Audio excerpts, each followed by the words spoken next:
Because I don't have the material to provide. That's the wrong way. Evet, şunu doğru aç.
This is the spot 1 year ago today where Trevor Monerville fell and died after being stabbed many times. His killers haven't been found, but to his family it was thought that Trevor died in January 1987 when he had to have emergency brain surgery after being held at Stoke Newington police station. We'll have 1 minute silence.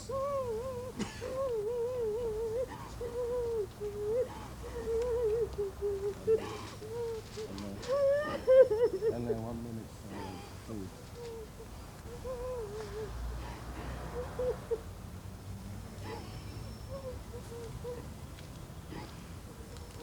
It's all right. It's all right. I know how you feel, right?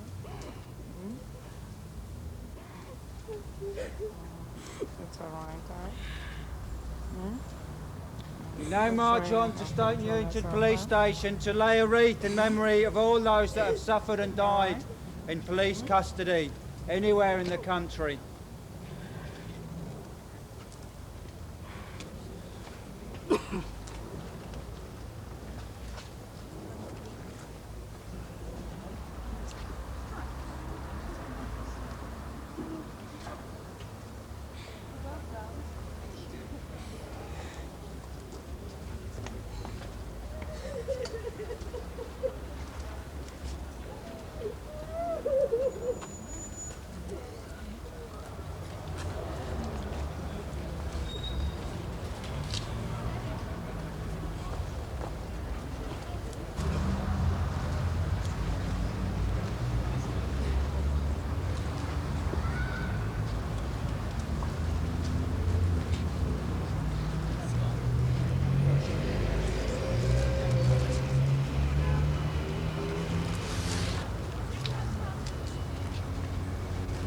We'll now have a further minute silence.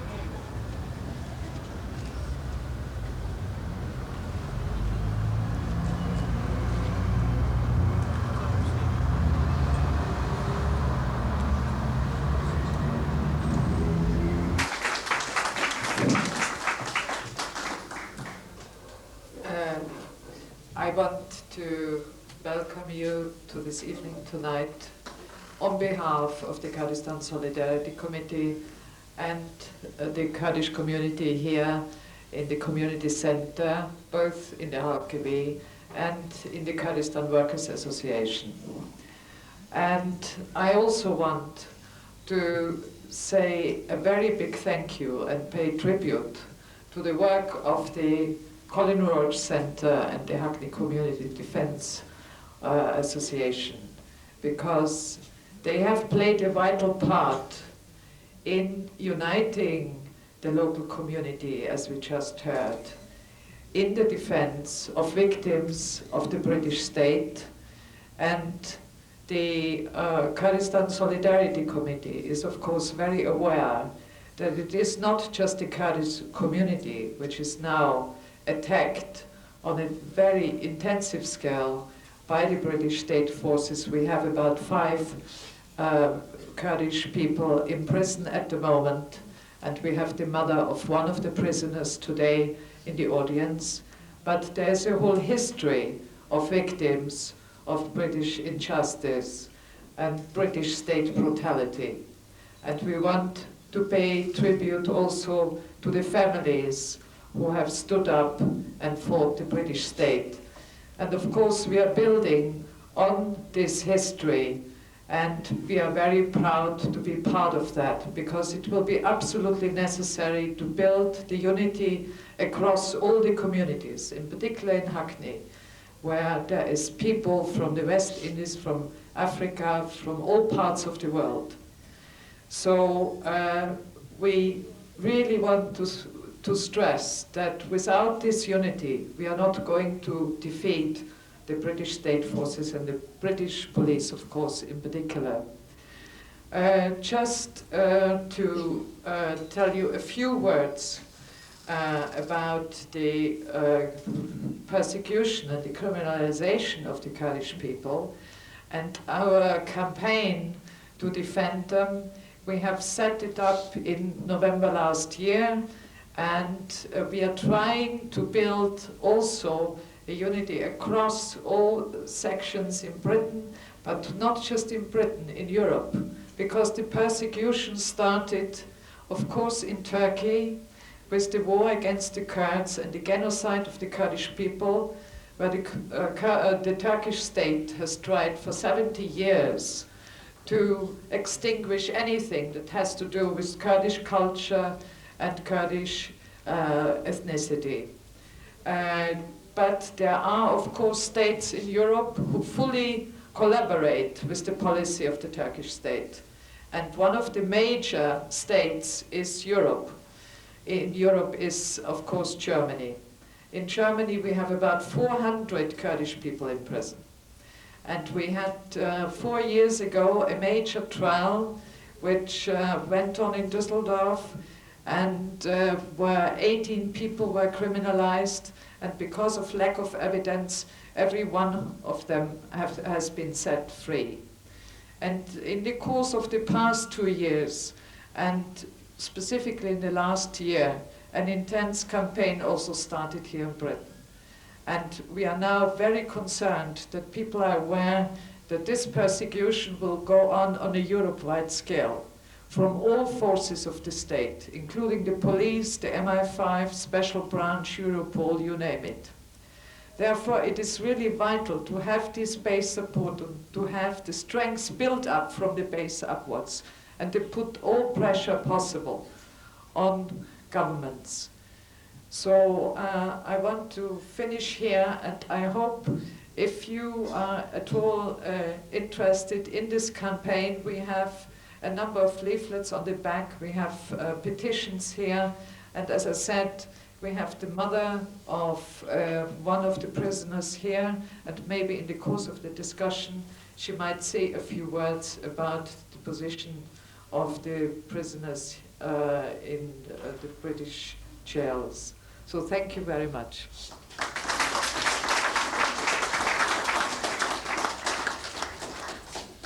Thank you, Stella. And now I'll ask Annette Monerville to speak about the Trevor Monerville campaign and Trevor.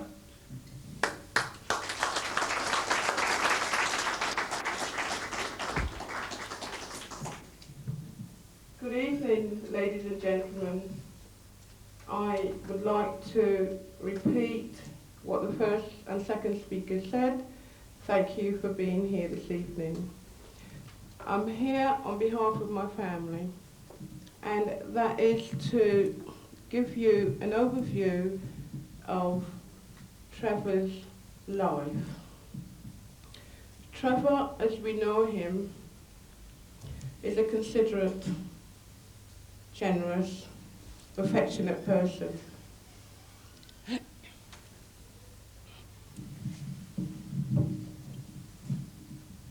In his short life, he suffered a lot of misfortunes, And up and down the country today, you will find that there are a lot of black young people who are undergoing such catalogue of events.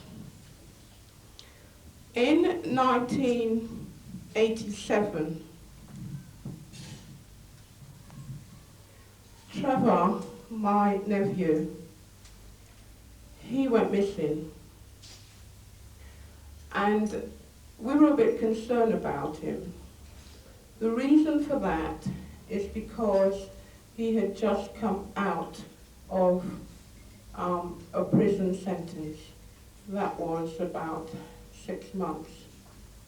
While he was in prison, he was given all different sorts of drugs. One of them was Ligato, that's the correct word. And he was pretty slow in his movement and speech. When he came out, he didn't want to do anything. He just sat around. My family was pretty much concerned. And during the Christmas period, my two sisters thought, well, they were going to take him out to try and bring him out of this sort of laid-back slowness that he had. It turned out it was New Year's Eve that they went out with him. And for some reason or another, he was out of their sight for a while. I'm not going to go into the reasons why he was out of their sight, but the next thing that we know, that he had gone missing. It turned out that he hadn't come home Christmas, New Year's Day, and we were pretty worried. And as I said before, we were worried because of his condition. His father, which is my brother, he started making inquiries, and he went down to Hackney police station and Stoke Newington police station. And he had a photograph with him, and he said that his son had gone missing, and would they find him? I think apparently what one of the policemen said to John is that Trevor must have scored for the night, so don't worry about it. But while John was in the foyer of the police station, Trevor was in the cells at Stoke Newington police station. Anyway, we didn't give up there. John phoned up all the youth centres in London, as far as I know, and different police stations. And it turned out that he was at Brixton. I think it was an officer who said to my brother that somebody was brought in, pretty much battered, and the description that he gave him, he could very well be his son. So we rushed down to Brixton, and it was Trevor. He was in a terrible state. He was naked, he was battered, he didn't know his own father. Then John started to make, well, he was saying, like, the condition that he's in, why is he lying on a mattress naked? Why hasn't anybody taken him to hospital? After that, he was taken to the Maudsley Hospital. There, a couple of days after, he underwent a brain operation. We find out after the operation that Trevor had been at the police station. They took him to the Homerton Hospital for different times because of his condition. And the police wanted to know from the doctor's point of view whether he was in a fit state to be charged. He was charged, and we found out that he was too ill to go in the dock, and the magistrate had to go into the cells to send him off to Brixton Prison. After that, the police said to us that they had arrested him on criminal damage to a car, and they had found him in the condition that he was in. While he was undergoing the operation, the charges against him was dropped on humanitarian grounds. So there was a lot of questions that needed to be answered, and nobody was telling us anything. The campaign was launched in order to find out what happened to Trevor. Now, during that campaign, Trevor had actually come out of hospital. While the campaign was ongoing, he was arrested about 5 times. And every time the police would put pressure on the boy, the young man. Now, Trevor, as a young man, he did not understand why he was being treated that way. To him, he was a normal young chap. But it turned out that Trevor was criminalised so often, arrested so often, he actually got fed up.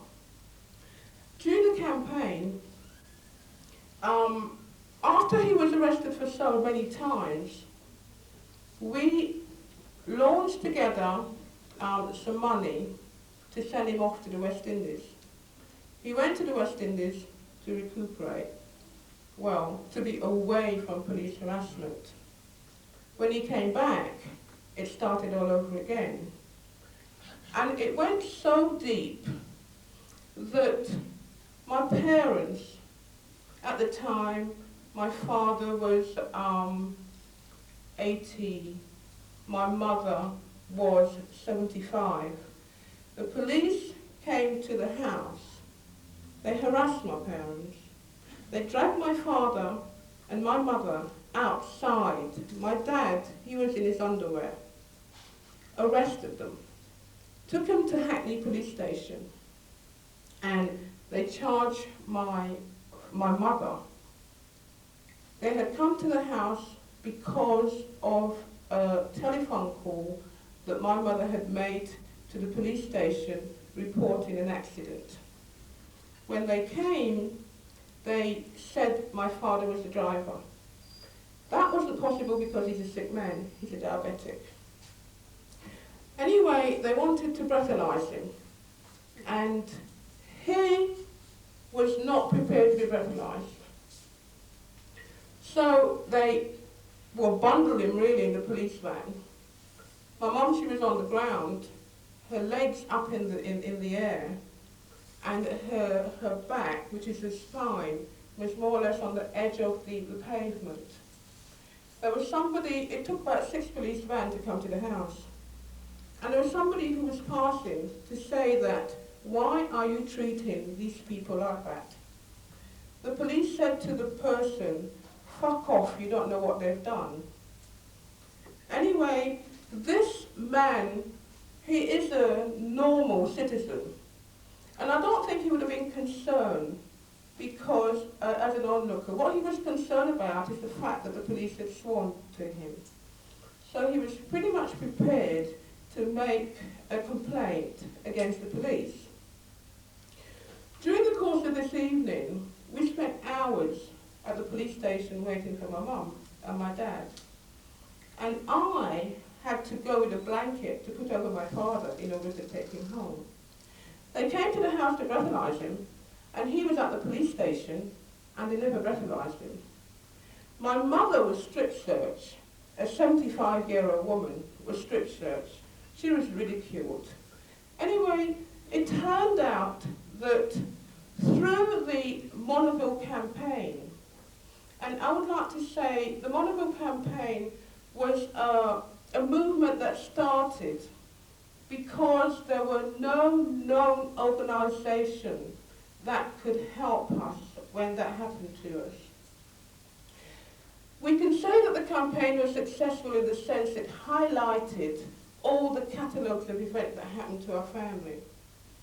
And through it, the HCDA was set up. Anyway, excuse me, in 1987, from my point of view, I think Trevor had died then. Because after he underwent the brain operation, he was not the same person that he was. He didn't believe in, like a young person. He was bright, intelligent, and to him there was nothing happening. He suffered epileptic fits. He had memory loss. It turned out that he turned to drink. And when you look on it, what happened to Trevor, I will say, is a direct result of his death. It's just turning a bright young man into what Trevor had turned out to be. We're here today to commemorate his death. Trevor was a nice young man. Everybody loved him. He loved children. Children loved him. He loved music. And to see a young life has been destroyed like that, unnecessary, it makes the heart bleed, I'm telling you. We've missed him terribly. Trevor, his difficult life, his short, difficult life, you know, he was 26 when he died. When all of this started happening to Trevor, he was a 19-year-old boy, young man, I would say. And from 19 to 26, he was no more. He was found at Truman's Road, stabbed. He had 10 to 12 stab wounds to the body. And to this day, the police has done nothing, as far as I'm concerned, to bring his murderers to justice. When you look at a situation like this, and you see that families are going through this catalogue, you know, of incidents, it is not just the victim or the person who's particularly involved is the victim. The whole family are victims.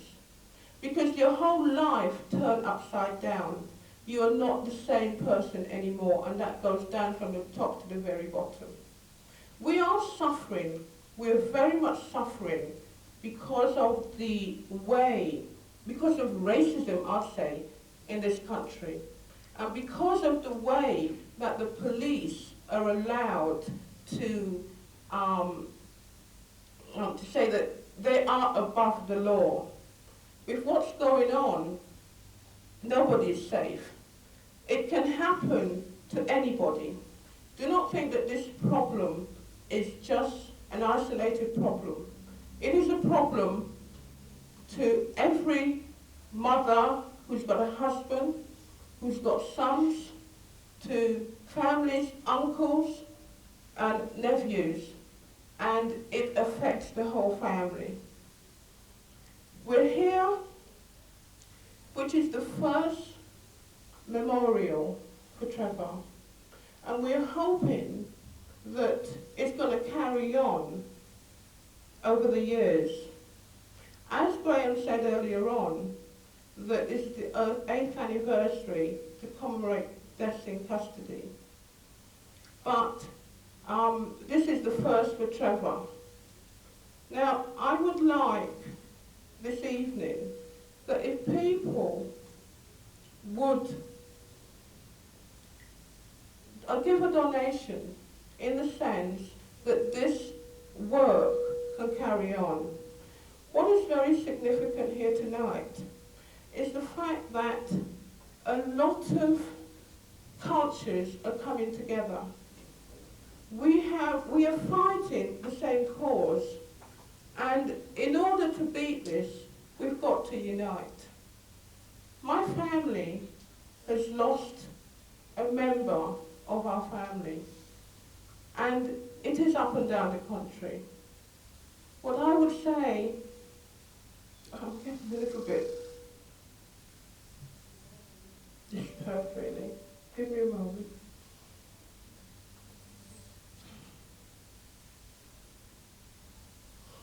Please forgive me, I can't carry on. Thank you for listening to me.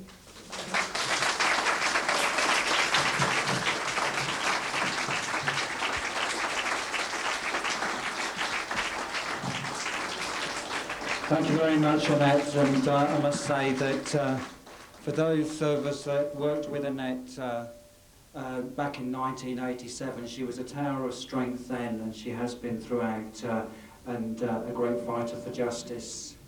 I'd now like to ask Gareth Peirce to come up and deliver her lecture. Before. Thank you very much indeed. Thank you, Annette. I have the disadvantage now of having listened to Annette, who's said exactly the same as I was intending to say. So if it's repetitive, I apologise. In relation to Trevor, whom I came to know well, I would comment that the one thing Trevor wouldn't have been doing, he was once upon a time a happy-go-lucky, normal young man. He would never have been on a Saturday night debating the criminal justice system. It would have been the last thing in the world he would have wanted to be doing, and indeed, why should he have been? But yet, nevertheless, he was trapped by the criminal justice system, and his sad, short young life, as Annette was reminding us, was a deteriorating spiral as a direct result of what the criminal justice system had done to him. Commenced with an unresolved, unexplained tragedy in the context of a police station which had a history of unanswered questions, of unexplained brutality, of troubling circumstances in which young people, particularly young black men, had stigmas placed against them for life. And from that time on, my relationship with Trevor was time after time after time, telephone calls at 2, 3, 4 in the morning from a police station. There's a young man here, Trevor Monerville.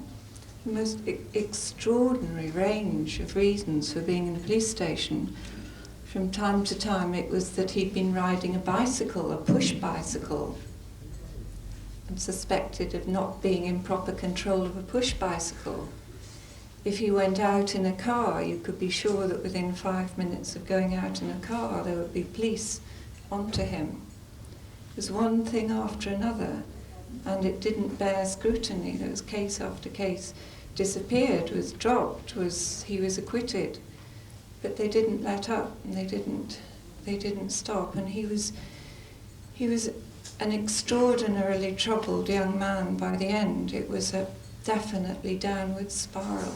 And he became dependent on alcohol, not in the way that young men do turn to drink, but it was a hopelessness and a despair about his life. And then his grandparents, in the middle of another night, a phone call, as Annette has told us, his grandparents dragged from their beds simply because it seemed to be the same address that the police knew that Trevor lived at.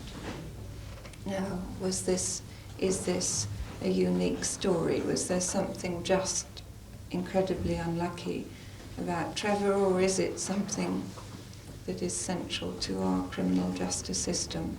Nobody wants to be on a Saturday night.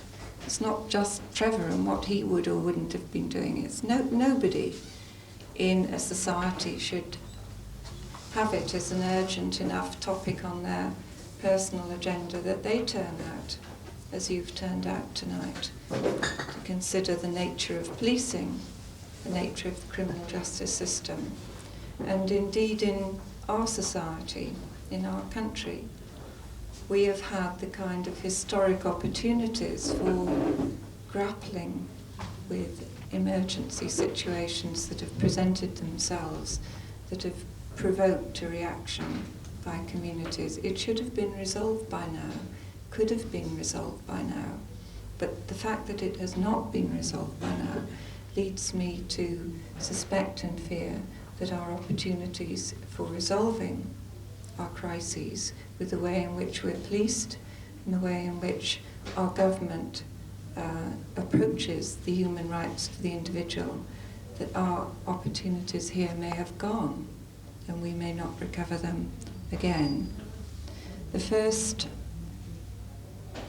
way in which this issue could have and should have been grappled with came in 1980 and 1981 in the urban uprisings that happened spontaneously through cities in this country, when many young people, many children, but young people, mostly black, had had enough. The same factor that in societies all around the world provokes reaction, arbitrary exercise of tyrannical powers, the powers that tyrants, dictators depend upon to subdue people, power of arbitrary arrest, brutality, incarceration, interrogation, all in violation of any recognition of human rights, individual human rights. If that is done again and again and again repetitively against whoever senses themselves to be at the receiving end, whether it's they're part of a minority or they're part of a group that is temporarily, in the eye of the beholder, the police, subject to such arbitrary powers, for instance, the miners during the miners' strike, or animal rights people protesting about the way in which animals are treated, whoever it is, for the duration. If the state turns its powers against those people in the way that tyrants can do, it can provoke a reaction, and it did here in 1981, so that society was shocked at the reaction, terrified at the potential consequences when whole urban areas went up in smoke, and was sufficiently stopped in its tracks to think that here was something that had to be investigated and resolved. And the inimitable way in which this country responds to such reactions is to set up a commission, usually with a judge, usually a lord, and so it was Lord Scarman. It was wholly inadequate. Lord Scarman, I'm sure, a nice enough man, but he was simply not equipped by age, background, race, class, attitude, knowledge to deal with what was a historical event, our opportunity to come to terms with what we were being told by children. There was a public inquiry with barristers, solicitors, witnesses. It was entirely wrong, entirely inappropriate. It didn't produce the data that should have told society that there was discrimination against a minority of a gigantic degree in this country.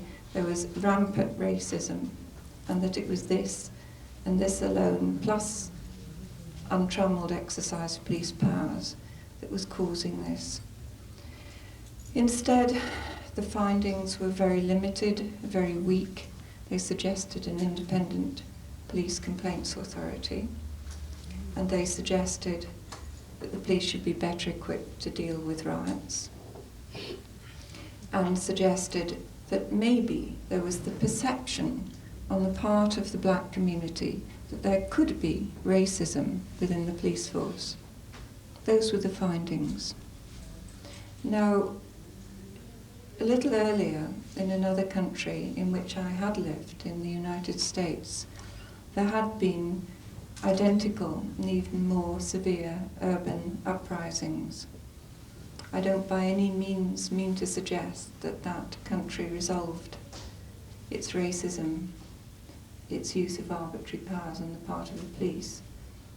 But what was interesting was in analysing what had happened equally urgently, the way in which the data was retrieved was different, and people were sent in anonymously to communities to retrieve data, to debrief themselves, to analyse it. In the end, presented it to a commission that was as full of sacred cows as Lord Scarman.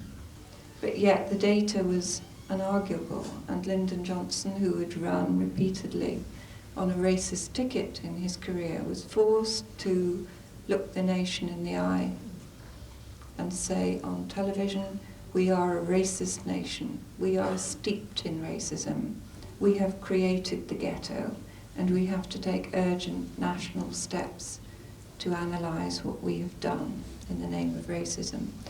Now, we have never, ever done that in this country. We have never, ever acknowledged publicly what we do to minorities and what we do to minorities at the hands of the police. In this country, the arbitrary cutting edge of state power is the police. In other countries, it can be more obviously tyrannical. It could be a military force in power. It isn't here. It's rather softened and blurred the image and the name, policing. It sounds comfortable to the general public, the people to whom you go and report a lost dog or a stolen car. And that blurs the image, because the police are defined in a number of ways in their role. The first is that they are, where there are unfair laws, where there is an unfair system of justice, they are the manifestation of that. They are the people who implement it. And it's a hair's breadth between illegally exercising powers that the state gives you, illegally going too far, what may be called noble cause corruption, or behaving perfectly legally because the state has gone so far in what it is willing to give in the way of powers that it really doesn't matter to be on the receiving end of legal or illegal use of power. That's the first aspect of the police, the extent of the powers that they have. And that's not to mention the extent of the powers that they want, because the nature of the beast is, any analysis of history or of international politics would tell you, any law enforcement officers and agencies have an endless appetite for power, always want more powers, always irritated by safeguards for the individual. The second aspect of police that is relevant is that for 90% of the police, particularly those on patrol, for 90% of the time, they don't know in advance on any given day what they're going to do. Their work is almost entirely discretionary. They go out with an open mind as to how and whom and on behalf of whom they will police. That means that the way they approach crime, what they perceive as crime, who they perceive as criminals, who they turn a blind eye to thinking they're not criminals, is entirely determined and dictated by their own attitudes, by their own race, by their gender, by their background, by their perceptions. And the third aspect that's relevant to the police work, that is central, is that when they behave lawlessly themselves, they behave with utter immunity because they are the law enforcers. When they break the law, there is no one to enforce the law against them. Now, after Scarman, there was a little while in which a meeting like this would have been double the size because the other half would be composed of police. There was a brief period in which they were shocked and felt that they had to respond. And they did respond. They regrouped. They certainly re-equipped themselves in terms of riot weaponry. But their resources taught them to be more engaged in dealing with the press, more engaged in public perceptions, more engaged in becoming part of the community. But that's nevertheless become an even more dangerous area, because from then the police realised that the way in which they would attain more power was by being energetic and resourceful and extremely sophisticated in the way that they went about gaining it.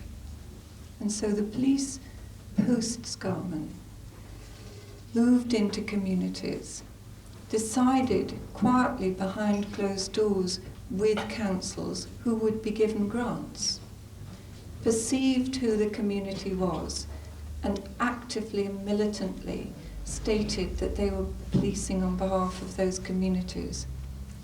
It's extremely confusing and troubling in a democracy to work out who has rights and who doesn't, because there is the falsity that democracy means the will of the majority. That's the falsity. So it's easy to say on behalf of, for instance, what is always going to be in this country, a majority white community. We, the police, represent the majority. That's our job, represent the majority. And if the majority, the white community, don't like a number of black young men standing on the street because their life, their ethos, is to be behind closed doors, behind net curtains, then we, the police, are going to actively enforce the wishes of the majority. It's deceptive, this idea of majority conveying the right to a way of life and a way of enforcement. And that reinforces all the police prejudices, preconceptions, and attitudes. Now, within the past week, I've been in north of Ireland at a quite similar meeting last weekend, talking about what is an urgent issue there to people there, which is the question of the disbanding of the RUC. It's a curious situation. The armed conflict there has come to an end, but there are no winners and no losers, and the institutions are still in place. And the RUC is synonymous with discrimination and active involvement against the minority community, as it's called, the minority community, the nationalist or Catholic community. The question is, do you disband the RUC? There are many other questions in addition. Post-armed conflict, do you have, as in Latin American countries is occurring now, truth commissions to entitle communities to know, just as Annette was talking about, never knowing what happened to Trevor, an atrocity. Are there truth commissions established to find out the truth of what has happened in the past? Do paramilitary organisations have to come to grips with what they have done? Will the RUC have to come to grips with what it has done in the name of justice in the past, which has been injustice? In the middle of those discussions, I was troubled to hear people in the different community groups saying, if only the police would turn their powers, all the powers they've turned on paramilitaries for the past 25 years, if only they turn them on drug dealers. And yes, that is a spectre for a country that has not had to deal with the difficulties of drugs. But one's impression from experience here is just beware who you want the police to turn their attentions to and why. When one thinks in Stoke Newington, when one thinks in Notting Hill, when one thinks in Brixton, everything that has been done by the police in the name of waging war on crime, war on drug dealers, was that really what it was about? Or was it another exercise of discriminatory, racist power and attitudes? Utterly arbitrary, utterly unchecked, because it was done in the name of the law. I believe that the provocative acts that created those urban riots in 1981 were our historic opportunity to grapple with unjust exercise of power, and we failed. And our second opportunity, I believe, we also failed to recognise, and in failing to recognise, we've lost our second, and it may be our last and only chance. There were a number of people, it's not meant intentionally, in any way disparagingly, to refer to them in groups, but there were the Birmingham Six and there were the Guildford Four. These were people who were for very long periods of time lost within our so-called criminal justice system, abandoned and forgotten about. And it was with a gigantic shock that society had to grapple with the knowledge that couldn't be suppressed suddenly, that people had been able to be so buried at the hands of the police through fabrication, dishonesty, brutality. It had gone unnoticed, nobody had listened, there was no remedy for it, and everyone within the system had been party to it. Judges, prison officers, police, forensic scientists, public prosecutions, departments, and so on. And that provoked a deep and abiding shock that didn't necessarily disappear like yesterday's news. It couldn't be marginalised in that way, and as soon as that revelation had come into consciousness, there seemed to be another and another. There were more and more people. It was a seemingly endless realisation. But again, our opportunity was to grapple with the truth, to acknowledge the truth. And what did we do? We had another Royal Commission. There were 5 knights, numerous QCs, judges, police officers on that Royal Commission. There's absolutely nobody of the community, for the community, with any realisation of the political dimensions of the minority groups, this time the Irish, who had been on the receiving end of totally arbitrary exercise of power. And indeed, in any attempts to say to the Royal Commission, forget police fabrication, forget all of that, don't marginalise it as bad apples, just have a look here. Did these individuals have inalienable human rights that the system enforced? And if they didn't, how can you ensure that they would have those for the future? How could you guard against for the future the arbitrary kind of arrest that stopped the Birmingham Six, the brutality that incarcerated the Guildford Four? How can you prevent that happening again within the system? The Royal Commission said it didn't want to listen to any airy-fairy notions of rights. Really said that. Really said it wasn't in result. The most radical decisions that were taken were all to do with the taking away of rights. As they said, why not allow for diving into people's mouths, taking swabs to get DNA? After all, they said in their report, it works rather well in Northern Ireland. Why not take away bail? There should be more people in prison. Why not provide for defence disclosure? Why should the police have to find out at trial what someone's defence is? And then, taking that forward further, Michael Howard said afterwards, in the name of fighting terrorism, terrorists sit there and make fools of us all. They exercise their right to silence. The innocent would talk, only the guilty keep silent. But after he'd announced that, taking away our most precious right, most precious, beautiful right that had given birth to every other concept of rights within every criminal justice system in the world, after announcing that on the back of terrorism, on the back of the war in Northern Ireland, then came the Hume Adams announcement. Suddenly there wasn't going to be terrorism anymore. So 1 month later it was announced in the legislation that this was provoked by professional criminals. Professional criminals think that we're fools who sit there, exercise their right to silence. And so it moves on. One atrophying of rights, one increase of police powers leads to another. Endless appetite for that. Our chance, I believe, to do something has come, the chance that all societies have, when there has been a revelation of some form of tyrannical sustained power.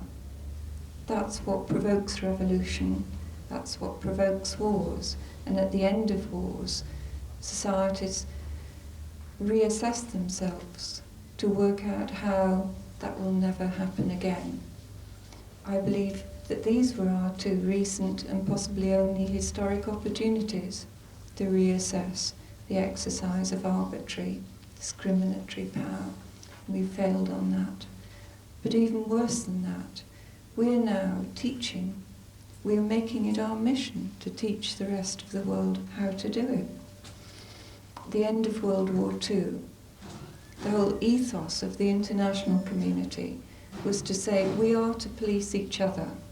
From now on in, we will never let any society go it alone in terms of what it will do to minorities in its community in the name of the majority. Whether it is a democratic society in the sense of elected government for the majority, we will never again allow this to happen. We had international conventions on human rights, the UN Convention, European Convention, and it was our job as one country to police another. But now, within the treaties being entered into in the European Convention, the EEC, we are taking the lead in policing matters. We, as the perimeter around Fortress Europe is being erected, we are teaching other countries, other police, how to approach the twin issues as we see them, the twin spectres that we've erected of terrorism and immigration. And therefore, who are we to say? So far as I can see, the only groups, the only organisations now attempting the equivalent of truth commissions so that we know, we analyse, we don't forget what happens, are groups such as these groups that are here tonight. These are our consciences and these are our reminders. And indeed, if we are teaching other countries, if we see it as our role to say how to do it, how not to do it, then I believe we have a great deal to teach other communities in Europe about what we have done in the name of the law, in the name of the criminal justice system. And the message really should be how not to do it.